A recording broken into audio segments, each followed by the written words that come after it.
മറ്റൊരു പ്രധാനപ്പെട്ട വാർത്ത എത്തുന്നു. RLV രാമകൃഷ്ണനെ അധിക്ഷേപിച്ച കലാമണ്ഡലം സത്യഭാമ ഒരു യൂട്യൂബ് ചാനൽ നൽകിയ അഭിമുഖത്തിലാണ് സത്യഭാമയുടെ വിവാദ പരാമർശം. പുരുഷന്മാർ മോഹിനിയാട്ടം കളിക്കുന്നത് അരോചകമാണെന്നും ഇയാൾക്ക് കാക്കയുടെ നിറമാണ് എന്നുമായിരുന്നു സത്യഭാമയുടെ വാക്കുകൾ. മോഹിനി ആയിരിക്കണം എപ്പോഴും മോഹിനിയാട്ടം കളിക്കുന്ന ആൾക്കാർ. ഇയാള് കണ്ടു കഴിഞ്ഞാല് കാക്കയുടെ നിറം, കാല് കുറച്ചിങ്ങനെ അകത്തി വെച്ച് കളിക്കുന്ന ഒരു ആർട്ട് ഫോമാണ്. ഒരു പുരുഷൻ കാലും കവിച്ചു വെച്ചിട്ട് മോഹിനിയാട്ടം കളിക്കാന്ന് പറഞ്ഞാൽ ഇതുപോലൊരു അരോചകമില്ല. എന്റെ അഭിപ്രായത്തില് മോഹിനിയാട്ടം ഒന്നും ആമ്പിള്ളേർക്ക് പറ്റണമെങ്കിൽ അതുപോലെ സൗന്ദര്യം ഉണ്ടാവും. അവരായിരിക്കണം. ഇവനെ കണ്ടു കഴിഞ്ഞാലല്ല ദൈവം പോൽ പെറ്റ തള്ള സഹിക്കില്ല.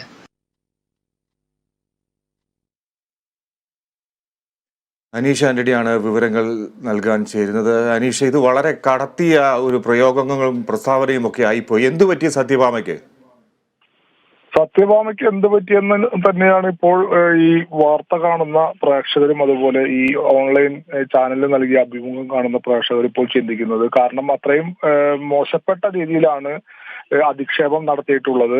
പേര് പറഞ്ഞിട്ടില്ലെങ്കിൽ കൂടി കലാഭവൻ മണിയുടെ സഹോദരൻ നർത്തകനുമായ RLV രാമകൃഷ്ണനെ തന്നെയാണ് പറയുന്നത് എന്ന് തന്നെയാണ് കലാഭവൻ മണിയുടെ സഹോദരൻ ഇതിന് മറുപടിയായി പറഞ്ഞത്. ആണുങ്ങൾക്ക് ചേർന്നതല്ല മോഹിനിയാട്ടം, കാലകത്തി വെച്ച് നൃത്തം കളിക്കുന്ന ഒരു സംഭവമാണ് മോഹിനിയാട്ടം. ഇത് ആണുങ്ങൾക്ക് ചേർന്നതല്ല.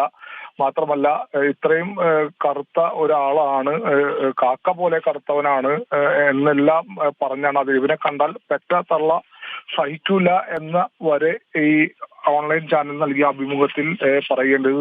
ഒരു തരത്തിൽ പറഞ്ഞാൽ ബോഡി ഷെയ്മിങ്ങും അതിലുപരി ഒരു ജാതി അധിക്ഷേപം കൂടി വേണമെന്ന് കൂടി തന്നെയാണെന്ന് വേണം നമുക്ക് പറയാം. കാരണം കലാഭവൻ മണിയുടെ സഹോദരൻ ഈ വിഷയവുമായി ബന്ധപ്പെട്ട് ഒരു പ്രതികരണം നടത്തിയിരുന്നു. പട്ടികജാതി കലാകാരന്മാർക്ക് നൃത്തരംഗത്ത് പിടിച്ചു നിൽക്കാൻ പറ്റാത്ത ഒരു അവസ്ഥയാണെന്നാണ് കലാഭവൻ മണിയുടെ സഹോദരൻ ഈ സത്യഭാമയുടെ ഈ അധിക്ഷേപം വാർത്തകൾ പുറത്തു വന്നതിന് ശേഷം മാധ്യമങ്ങളോട് പ്രതികരിച്ച്, മാത്രമല്ല ജീർണിച്ച മനസ്സുള്ളവരെ നിയമത്തിന് മുന്നിൽ കൊണ്ടുവരിക തന്നെ ചെയ്യുമെന്നും കലാഭവൻ മണിയുടെ സഹോദരൻ പറഞ്ഞു. ഇതുമായി ബന്ധപ്പെട്ട് നിയമ നടപടി തന്നെ ജാതീയമായി അധിക്ഷേപിച്ചു, ബോഡി ഷേമിംഗ് നടത്തി എന്നത് ഉൾപ്പെടെയുള്ള കാര്യങ്ങൾ ചൂണ്ടിക്കാട്ടി നിയമ നടപടി സ്വീകരിക്കുമെന്ന് കലാഭവൻ മണിയുടെ സഹോദരൻ RLV രാമകൃഷ്ണൻ, നർത്തകനുമായ RLV രാമകൃഷ്ണൻ മാധ്യമങ്ങളോട് ഇപ്പോൾ ഇതിനോടകം ആ ഇന്റർവ്യൂവിന്റെ പൂർണ്ണ ഭാഗം ഇപ്പോഴും പുറത്തു വന്നിട്ടില്ല. ഈ ഒരു ഭാഗം, അതായത് ഈ അധിക്ഷേപിക്കുന്ന ഭാഗം മാത്രമാണ് ഇപ്പോൾ വന്നിട്ടുള്ളത്. ഇത് ഏത് സാഹചര്യത്തിലാണ് ഈ ആ ഇന്റർവ്യൂ നടത്തിയ ആള് എന്ത് തരം ചോദ്യമാണ് ചോദിച്ചത്,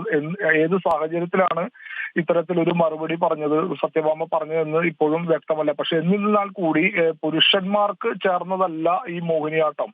ഒരു പുരുഷവർഗത്തെ തന്നെ വേണമെങ്കിൽ അധിക്ഷേപിക്കുന്ന ഒരു വാക്കുകൾ തന്നെയാണ് ഇത്. പുരുഷന്മാർക്ക് ചേർന്നതല്ല ഈ കാല അകത്തി വെച്ചിട്ടുള്ള ഈ ആർട്ട് ഫോമായ നൃത്തരൂപമായ ഈ മോഹിനിയാട്ടം എന്ന് പറഞ്ഞു തുടങ്ങി അവസാനം ഒടുവിൽ എത്തുന്നത് ഈ RLV രാമകൃഷ്ണനിലേക്ക് തന്നെയാണ്. കറുത്ത ഒരാള് തന്നെ ആൾക്കാണ് ഈ നൃത്തം രൂപം ചെയ്യുന്നത്. കാരണം കറുത്തവർക്ക് ചേർന്നതല്ല മോഹിനി എന്ന് പറഞ്ഞാൽ മോഹിനി തന്നെ ആയിരിക്കണം, സൗന്ദര്യമുള്ള ആണുങ്ങൾക്ക് മാത്രമാണ് ഇത് വേണമെങ്കിൽ ചെയ്യാവുന്നത് എന്നൊക്കെ പറയുന്ന, ഇവരെ കണ്ടാൽ പെറ്റതള്ള സഹിക്കൂല, അതാണ് കടുത്ത പ്രയോഗം എന്ന് പറഞ്ഞാൽ ഇവരെ കണ്ടാൽ പെറ്റതള്ള സഹിക്കൂല എന്ന് വരെ പറയുന്ന ഒരു സാഹചര്യമാണ് ഉണ്ടായത്. എന്തായാലും ഇത് ജാതീയ അധിക്ഷേപമാണ് എന്ന നിലപാടിൽ തന്നെയാണ് RLV രാമകൃഷ്ണൻ ഉള്ളത്. കാരണം ഈ വിഷയവുമായി ബന്ധപ്പെട്ട് നിയമ നടപടി സ്വീകരിക്കുന്നതാണ് കലാഭവൻ മണിയുടെ സഹോദരൻ പറഞ്ഞു. നേരത്തെയും പലതവണ, പക്ഷെ ഇത്ര നേരിട്ട് ഡയറക്റ്റായി ഇത്രയും അധിക്ഷേപിക്കുന്ന അത്രയും മ്ലേച്ഛമായ വാക്കുകൾ ഉപയോഗിച്ച് ഇത്തരത്തിലൊരു അധിക്ഷേപം ഒരുപക്ഷെ രാമകൃഷ്ണന് നേരിടേണ്ടി വന്നിട്ടുണ്ടാവില്ല. വളഞ്ഞ വഴികളിലൂടെയെല്ലാം രാമകൃഷ്ണനെ അധിക്ഷേപിച്ച ഒരു സാഹചര്യങ്ങൾ നേരത്തെയും ഉണ്ടായിട്ടുണ്ട്. പക്ഷെ ഇത്രയും തുറന്ന് ഇത്രയും മ്ലേച്ഛമായ വാക്കുകളിലൂടെ തന്നെ പറഞ്ഞൊരു അധിക്ഷേപം ഇതിനു മുന്നേ ഒരുപക്ഷെ നമ്മളാരും കേട്ടിട്ടുണ്ടാവില്ല, രാമകൃഷ്ണനും കേട്ടിട്ടുണ്ടാവില്ല. അതുകൊണ്ട് തന്നെയാണ് രാമകൃഷ്ണൻ ഈ വിഷയവുമായി ബന്ധപ്പെട്ട് പറഞ്ഞത്. പട്ടികജാതി കലാകാരന് ഈ നൃത്തരംഗത്ത് പിടിച്ചു നിൽക്കാൻ പറ്റാത്ത സാഹചര്യത്തിലൂടെയാണ് ഇപ്പോൾ കടന്നു പോകുന്നതെന്ന് തന്നെയാണ് അദ്ദേഹം വളരെ വിഷമത്തോടെ പറഞ്ഞത്.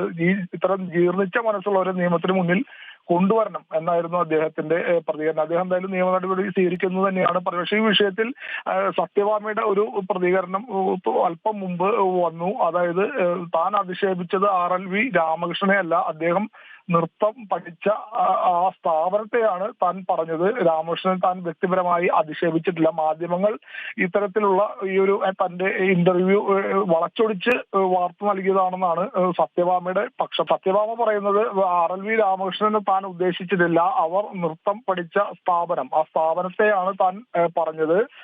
അത് മാധ്യമങ്ങൾ വളച്ചൊടിച്ച് RLV രാമകൃഷ്ണനിലേക്ക് എത്തിച്ചതാണെന്നാണ് സത്യഭാമ പറയുന്നത്. നമുക്ക് ആ പറയുന്ന വാക്കുകൾ കേട്ടാൽ അറിയാം, സ്ഥാപനത്തിനെ അല്ല വ്യക്തിയെ തന്നെയാണ്, വ്യക്തി അധിക്ഷേപം തന്നെയാണ് നടത്തിയിട്ടുള്ളത്, ജാതീയ അധിക്ഷേപം തന്നെയാണ് നടത്തിയുള്ളതെന്ന് ഏതൊരാൾക്കും ആ പറയുന്ന വാക്കുകൾ കേട്ടാൽ മനസ്സിലാകും. ഫിജി അവർ അത് പറയുന്നത് എന്തുകൊണ്ടാണ് ഇത്തരത്തിൽ അവർ മാറ്റി പറയുന്നതെന്ന് നമുക്ക് വ്യക്തമല്ല. എന്തായാലും ആ പറഞ്ഞ വാക്കുകൾ കേട്ടാൽ നമുക്കറിയാം, ഒരു വ്യക്തിയെ തന്നെയാണ് പെറ്റതള്ള, ഇവരെ കണ്ടാൽ പെറ്റതള്ള സഹിക്കൂല, കറുത്തവർക്ക് ചേർന്നതല്ല, മാത്രമല്ല പുരുഷവർഗം മൊത്തം അധിക്ഷേപിക്കുന്ന രീതിയിലും അവർ ഇതിലൂടെ പ്രസ്ഥാനം നടത്തിയ. കാരണം പുരുഷന്മാർക്ക് ചേർന്നതേ അല്ല ഇത്തരത്തിൽ മോഹിനിയാട്ടം, കാലകത്തി വെച്ച് നൃത്തം കളിക്കുക എന്ന ആർട്ട് ഫോം, നൃത്തരൂപം പുരുഷന്മാർക്ക് ചേർന്ന നൃത്തരൂപമേ അല്ല എന്നവർ പറയുന്ന ഒരു ഇത് ഏത് സാഹചര്യത്തിലാണ് ഈ ഇന്റർവ്യൂ നടത്തിയ ആൾ ഈ ഓൺലൈൻ ചാനലിൽ ഇന്റർവ്യൂ നടത്തി ചോദ്യങ്ങൾ ചോദിച്ചാൽ എന്ത് തരം ചോദ്യങ്ങൾക്കാണ് ഇവർ ഇത്തരം മറുപടി പറഞ്ഞതെന്നൊന്നും വ്യക്തമല്ല. അതിന്റെ ഒരു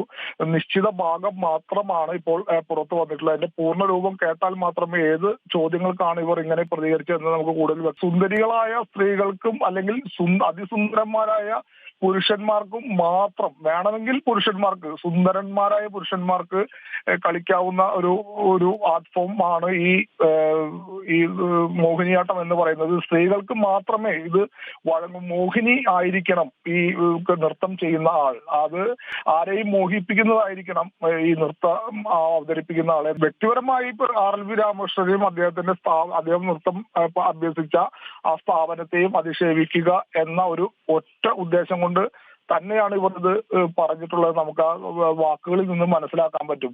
അല്ലെങ്കിൽ ഈ നൃത്തരൂപം ഫിജി സൂചിപ്പിച്ച പോലെ കലോത്സവങ്ങളിലും അതുപോലെ തന്നെ മറ്റ് മത്സരങ്ങളിലെല്ലാം പുരുഷന്മാരും സ്ത്രീകളും എല്ലാവരും കളിക്കുന്ന അല്ലെങ്കിൽ അത് അംഗീകരിച്ച ഒരു ആർട്ട് ഫോമാണ്, നൃത്തരൂപമാണ് മോഹിനിയാട്ടം. ആൺവർഗത്തിനും പെൺവർഗത്തിനും ഉൾപ്പെടെ കളിക്കാവുന്ന ഒരു ആർട്ട് ഫോം ആയിട്ട് തന്നെയാണ് നമ്മുടെ സമൂഹത്തിൽ ഈ ഇത് ഉള്ളത്. പക്ഷെ ഇവർ പറയുന്നതനുസരിച്ച് നോക്കിയാൽ പുരുഷന്മാർക്ക് ഈ നൃത്തരൂപം വഴങ്ങുകയില്ല, കളിക്കാനേ പാടില്ല. ഇനി കളിക്കണമെങ്കിൽ കളിക്കുകയാണെങ്കിൽ അതിസൗന്ദര്യമുള്ള പുരുഷന്മാർക്ക് മാത്രമേ കളിക്കാനാവൂ എന്നാണ് ഇവർ പറഞ്ഞത്. ഇവർ ഇത്രയും ചുരുങ്ങിയ ചിന്താഗതിയിലൂടെയാണ് കടന്നു പോകുന്നത് എന്നാണ് നമുക്ക് ഈ വാക്കുകളിൽ നിന്നും വ്യക്തമാകുന്നത്.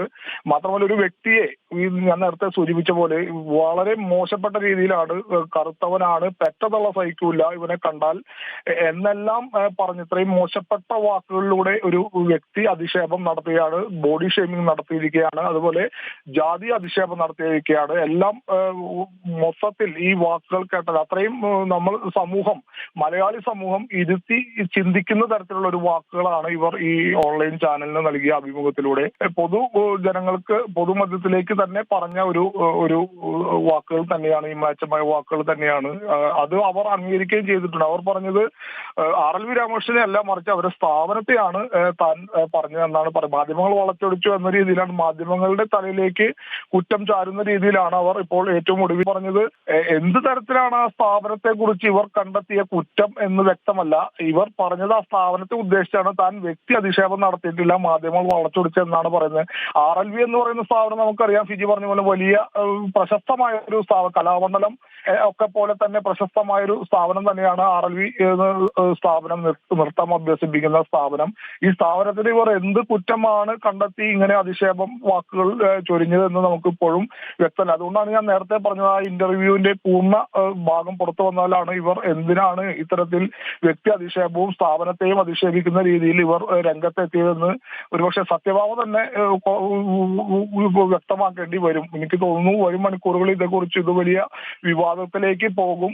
സത്യഭാമ ഇതിൽ വിശദമായ ഒരു വിശദീകരണം തന്നെ നൽകേണ്ടി വരുമെന്ന് തന്നെയാണ് നമുക്ക് തോന്നുന്നത്. ഫിജി.